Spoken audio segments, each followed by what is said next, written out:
최근에 어떤 네이버의 블로그 운영 트렌드를 대충 한번 말씀을 드리자면은 2017년 이전 블로그들이 노출이 되게 잘 되고요. 당연히 이후 블로그는 노출이 잘 안 되겠죠. 두 번째, 저품질 블로그의 발생이 비교적 많이 줄었습니다. 그래서 요즘에 광고 대행사에서 혹은 특별히 뭔가 네이버가 싫어할 만한 뭐 이상한 IP로 접속을 한다거나 아니면 게시글 어떤 장난을 친다거나 뭐 그런 정말 특별하게 넌 딱 나쁜 짓이야 라고 이야기하지 않는 이상은 제 개인적으로는 저품질 블로그가 발생되는 경우는 굉장히 많이 줄었습니다. 그래서 그냥 글을 쓸 때 뭐 이렇게 엄청 쫄면서 이거 글 쓰는데 이거 죽으면 어떡하지? 내 블로그 날라가면 어떡하지? 라고 하실 필요는 크게 줄어들었습니다. 웬만큼 운영에서 저품질이 잘 되진 않아요. 물론 앞에서 말씀을 드렸지만 이상한 짓을 하고 있어 라고 하면 죽겠지만 특별히 네이버한테 찍힐 일만 아니고 그냥 정상적으로 운영을 하고 있다 라고 한다면 크게 저품질 블로그가 걸릴 가능성들은 없습니다. 옛날에는 심했었는데 뭐 지금은 제가 볼 때는 그렇지는 않은 것 같아요. 세 번째,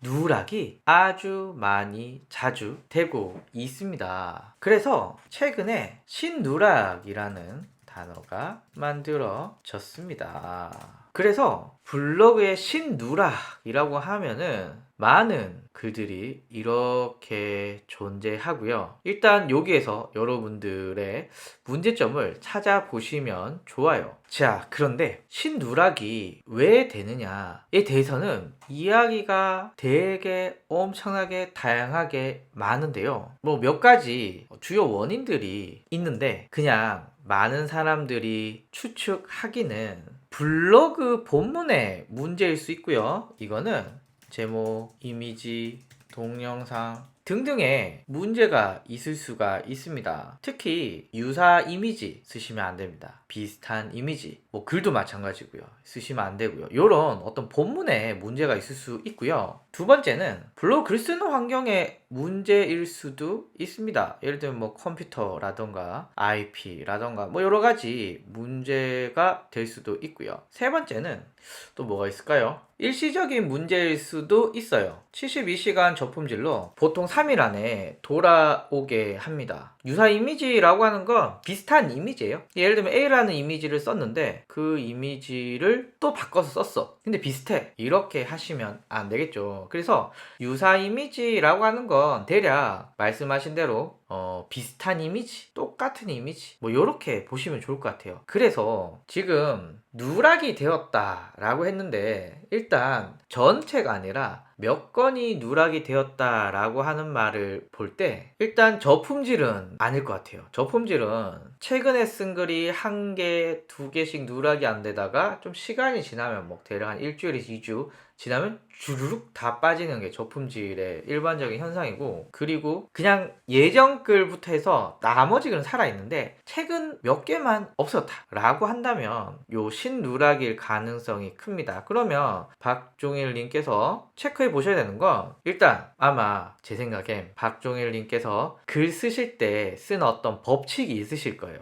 뭐 예를 들면은 제목은 어떻게 써야 되고 본문은 뭐 어떻게 써야 되고 이미지는 몇 장을 넣어야 되고 이런 형식으로 써야 되고 뭐 동영상 어떻게 넣어야 되고 이런 나름의 규칙이 있으실 건데 그 규칙을 깨고 한번 글을 써 보십시오. 예를 들면 제목은 뭐 다르게 설정을 하시고 본문에 글 길이도 바꿔보시고 뭐 키워드를 뭐 예를 들면 이 정도 길이의 글에서는 두세 번씩 넣었다면 이번 이 정도 길이 동일하지만 뭐 한 번만 넣는다거나 이렇게 여러 가지의 본문의 변화들, 뭐 이미지도 마찬가지고 동영상도 마찬가지고요. 한 번도 써보지 않는 방법으로 글을 써 보시는 거 추천을 드리고요. 그리고 이렇게 썼는데도 노출이 안 돼 라고 하신다면 블로그 글 쓰는 환경, 예를 들면 지금 쓰시는 이 컴퓨터와 아니면 IP를 다르게 쓴다거나 뭐 등등등등으로 바꿔서 운영을 해 보시는 그런 방법도 있고요. 하지만 박종일 님이 제일 먼저 하셔야 되는 건 글 쓰고 3일을 기다려 보시는 겁니다. 3일 정도 기다리면 대략 이런 문제들이 해결이 되거든요. 그래서 정리하면 이렇습니다. 박종일 님이 지금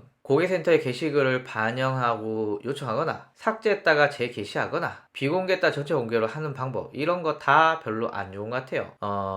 정말 내 글이 큰 문제가 없다 1번 정도는 가능할 수도 있을 것 같긴 하지만 노출은 잘 안 될걸요? 여튼 1번 정도를 제외하고 요거는 별로 좋은 생각이 아닌 것 같습니다. 삭제했다가 재게시하는 거, 비공개했다가 전체 공개로 다 좋은 방법은 아닌 것 같아요. 두 번째는 타 업체에서 저희 블로그를 몇 번이나 베껴쓰기 해서 고객센터에 신고했는데 영향을 끼친 걸까? 글쎄요, 요거는 제가 정확하게 말씀을 드릴 수는 없는 것 같아요. 영향을 끼칠 수도 있겠죠. 하지만 요 영향보다는 요 1, 2, 3번의 영향이 우선은 더 큰 것 같고요. 이걸 다 해봤는데 안 된다, 그 다음에는 고객센터에 신고를 해도 늦지 않을 것 같아요. 그렇습니다. 일단은. 그리고 베껴쓰기 한 글 중에 내게 노출이 되면 이건 아예 뭐 문제가 거의 안 된다고 보시면 되고요. 베껴 쓴 글 중에 나쁜 놈들은 노출이 되고 우리 건 노출이 안 돼, 이러면은 문제가 될 수 있겠지만 그러지 않은 이상은 아마 요 문제일 가능성이 클 것 같습니다. 그리고 회사 로고, 네이버 카페 배너 이런 것들은 일단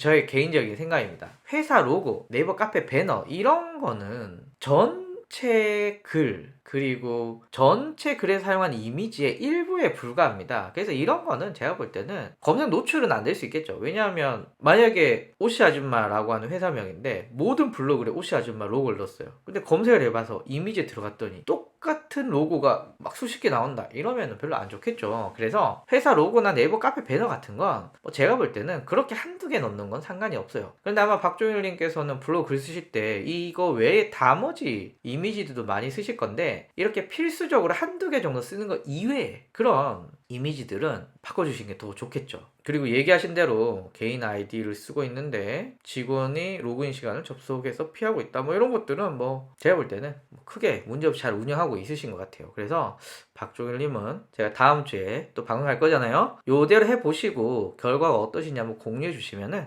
또 거기에 대해서 한 피드백을 드릴 수 있도록 하겠습니다. 그래서 일단 지금 제가 누락에 대해서 글을 보거나 그런 것도 아니기 때문에 자세히 몰라요. 하지만 일단 누락이 되었다 라고 한다면, 그리고 예전 글은 살아있는데 문제가 없다 라고 한다면 대부분 여기에서 문제가 있을 가능성이 크니 여기를 한번 테스트해 보시기를 추천을 드립니다.